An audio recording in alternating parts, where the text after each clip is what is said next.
Morning students, आप सभी को मेरा नमस्कार। काफ़ी समय बाद हमारी मुलाकात हो रही है। आज हम कॉन्ट्रैक्ट एक्ट में बात करेंगे एक इम्पॉर्टेंट टॉपिक की, जो है प्रपोजल, ऑफर, जिसे हिंदी में प्रस्ताव कहा जाता है। मैंने मेरे पुराने वीडियोस में आप देखेंगे तो उसमें जो essential elements of valid contract, जो कॉन्ट्रैक्ट का बेसिक क्वेश्चन है, वो हमारा कंप्लीट हो चुका था। आज हम बात कर रहे हैं प्रपोजल, ऑफर, प्रस्ताव। इसकी सिनॉप्सिस देखें आप। नंबर 1 आशय आता है, मीनिंग।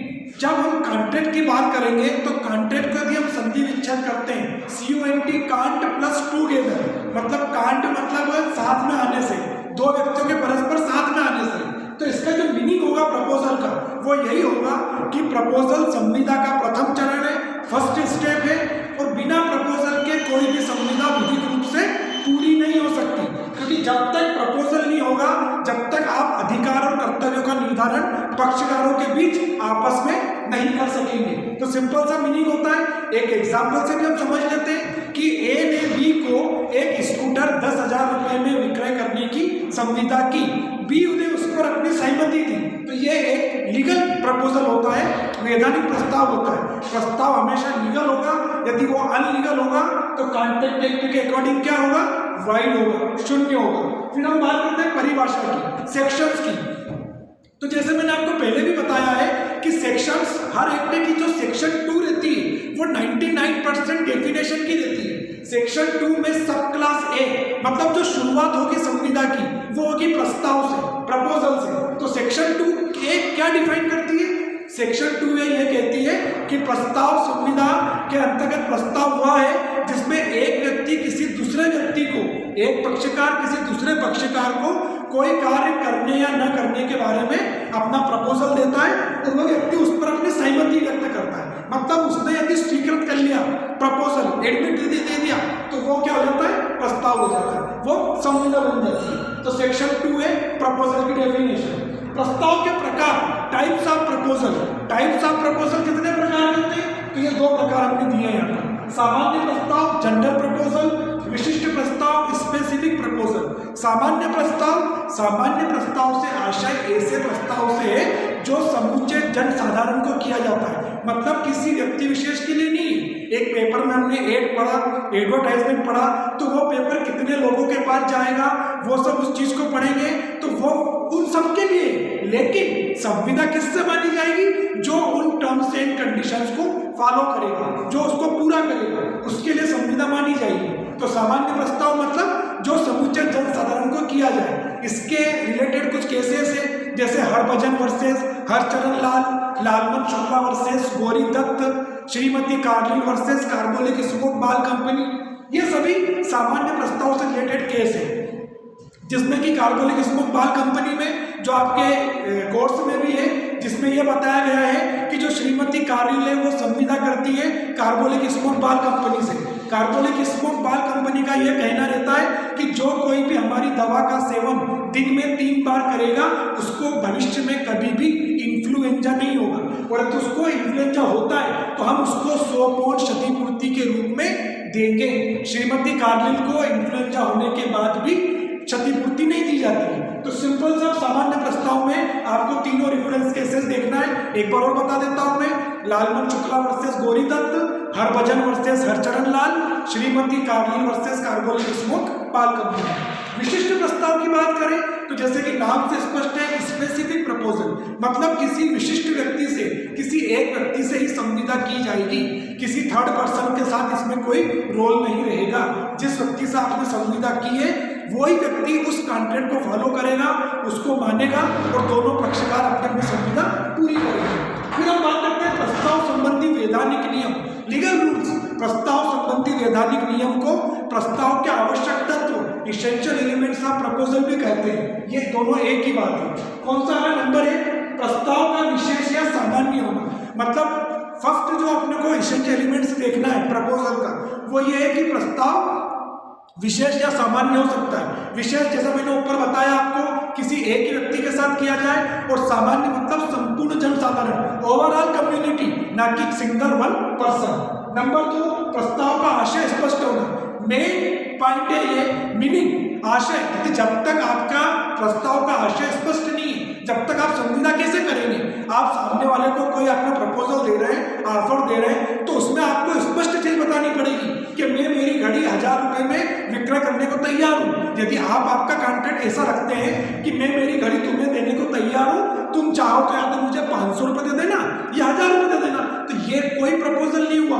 प्रपोजल तो इसलिए नहीं हुआ क्योंकि वो स्पष्ट नहीं है, वो क्लियर नहीं है। जब तक कोई आशय स्पष्ट नहीं होगा, जब तक आपका प्रपोजल लीगल नहीं माना जाएगा। नंबर 3, वैधानिक संबंध का होना। वैधानिक संबंध मतलब लीगल रिलेशन। दो पक्षकार जब आपस में संविदा करते हैं तो उनका जो संबंध होगा वो लीगल होगा। आर्थिक, सामाजिक, राजनीतिक संबंध यहाँ पर लॉ में कोई मायने नहीं रखते। जैसे फॉर एग्जाम्पल हमने किसी को भोजन पर आने के लिए निमंत्रण दिया, लेकिन हमने फिर सपोजली हमारे यहाँ कुछ काम आ जाता है तो हम उसे मना कर देते हैं कि अब तुम भोजन पे मत आना। या हमने किसी को सर्कस दिखाने का वादा किया या फिल्म दिखाने का वादा किया, तो माना यह जाता है कि ये सब सामाजिक, ये सब एक डेली रूटीन के प्रपोजल है, ये लीगल में नहीं आते। हम उनको मना भी कर देंगे तो सामने वाला हमारे लिए कोर्ट में नहीं जाएगा रेमेडी के लिए कि इनने मेरे को खाने को नहीं बुलाया, इनने मेरे को बोला था। आपके दोनों पक्षकारों के बीच जब तक लीगल रिलेशन, जब तक विधिक संबंध नहीं होंगे, जब तक कोई क्षतिपूर्ति नहीं होगी, कोई कॉन्ट्रैक्ट नहीं होगा। फिर नंबर 4 आता है प्रस्ताव विनय के रूप में होना। विनय मतलब आज्ञा स्वरूप। आप सामने से यदि कोई प्रस्ताव करेंगे तो आपकी जो पोलाइटली लैंग्वेज होनी चाहिए कि सर मैं ये करना चाहता हूँ, आप ये इस पर अपनी सहमति देंगे क्या? यदि उसमें डर, दबाव या धमकी जैसे शब्दों का प्रयोग किया गया है तो वो प्रस्ताव नहीं माना जाता है। वो एक जबरन आपको किसी से काम करवाना है, वो वाला तरीका माना जाता है। फिर आता है स्पष्ट या गर्भित होना। सेक्शन 9 में आपको दे रखा है कॉन्ट्रैक्ट एक्ट की। स्पष्ट मतलब एक्सप्रेस और गर्भित मतलब इम्प्लाइड। सेक्शन 9 ये कहती है कि प्रपोजल दोनों तरीके से हो सकता है, स्पष्ट भी और गर्भित भी। स्पष्ट मतलब लिखित या मौखिक रूप से बोलकर, और गर्भित मतलब आपके व्यवहार से, आपके आचरण से। फिर आता है लास्ट पॉइंट इसका, ये आपका हो गया प्रस्ताव संबंधी वैधानिक नियम। अब हमने देखा प्रपोजल हुआ, प्रपोजल को खंडन, प्रपोजल को रिवोकेशन कैसे कर सकते हैं, प्रपोजल समाप्त कैसे कर सकते हैं, तो ये प्रस्ताव के खंडन की रीति। प्रस्तावक द्वारा अपने प्रस्ताव की सूचना देकर। सेक्शन 6 में प्रपोजल के बारे में बताया गया है। सेक्शन 6 का सब क्लास 1 ये कहता है कि प्रस्तावक स्वयं अपने प्रस्ताव को खंडन करने की सूचना दे सकता है, अर्थात जिसने प्रस्ताव किया है वह स्वयं आगे आकर ही अपने प्रस्ताव को खत्म कर दे। नंबर 2, अवधि बीत जाने पर लिमिटेशन। आपने 1 वर्ष, 2 वर्ष, 5 वर्ष जो भी अवधि रखी थी कॉन्ट्रैक्ट में प्रपोजल की, वो यदि पूरी हो गई है तो स्वतः ही प्रस्ताव खंडन हो जाएगा, रिवोकेट हो जाएगा। कुछ करने का, कुछ एक्सक्यूज देने की जरूरत नहीं है। नंबर 3, स्वीकृतिकर्ता द्वारा पूर्व निर्धारित शर्त को पूरा न करने पर। जैसे ए और बी के मध्य आपस में एक कॉन्ट्रैक्ट हुआ कि मैं तुम्हें 50 किलो गेहूं देने के लिए तैयार हूं, लेकिन इसके पहले तुम्हें 25% एडवांस देना पड़ेगा। तो यहाँ यदि स्वीकृतिकर्ता इस शर्त को पूरी करता है और एडवांस देता है तो उनका कॉन्ट्रैक्ट बनेगा। यदि वो नहीं देता है तो ये कोई कॉन्ट्रैक्ट नहीं होगा। फिर नंबर 4, प्रस्तावक की मृत्यु या पागल होने पर। प्रस्तावक की मृत्यु या पागल मतलब डेथ और पागल हो जाता है तो उसके एलार्स को इसके लिए बाध्य नहीं किया जाएगा, संविदा उसी समय समाप्त हो जाएगी। और नंबर 5, प्रति प्रस्ताव। प्रति प्रस्ताव को इंग्लिश में बोलते हैं काउंटर ऑफर।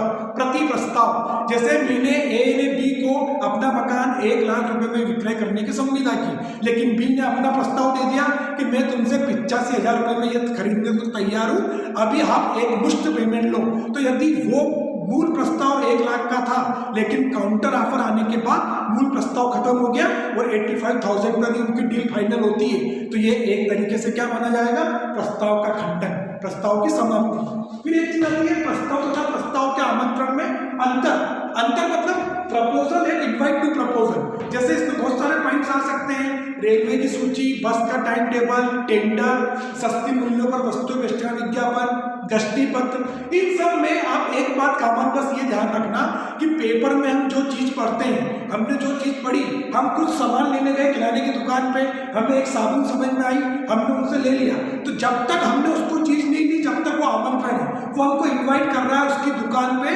कि मेरे पास ये सामान है, तुम ये लेने आओ। लेकिन जब हम उसकी दुकान पे गए, हमने मूल्य सूची देखी, प्राइस लिस्ट में हम सेटिस्फेक्शन हो गए और हमने उससे एक चीज खरीद ली, तो उसके पहले तक वो इनवाइट था, लेकिन जैसे ही वो चीज़ हमारे पोजीशन में आई, कब्जे में आई, हमने उसको पेमेंट दिया और वो हो जाएगा प्रपोजल। तो प्रपोजल और इनवाइट प्रपोजल में अंतर रहता है। Invite to proposal and proposal में ये डिफरेंस है कि पहले वो चीज़ प्रस्ताव का आवंटन होती है, लेकिन जैसे रुपए देके हम उसको खरीद लेते हैं, हमारे पास में जाती है, कब्जे में आ जाती है, तो वो प्रस्ताव हो जाता है।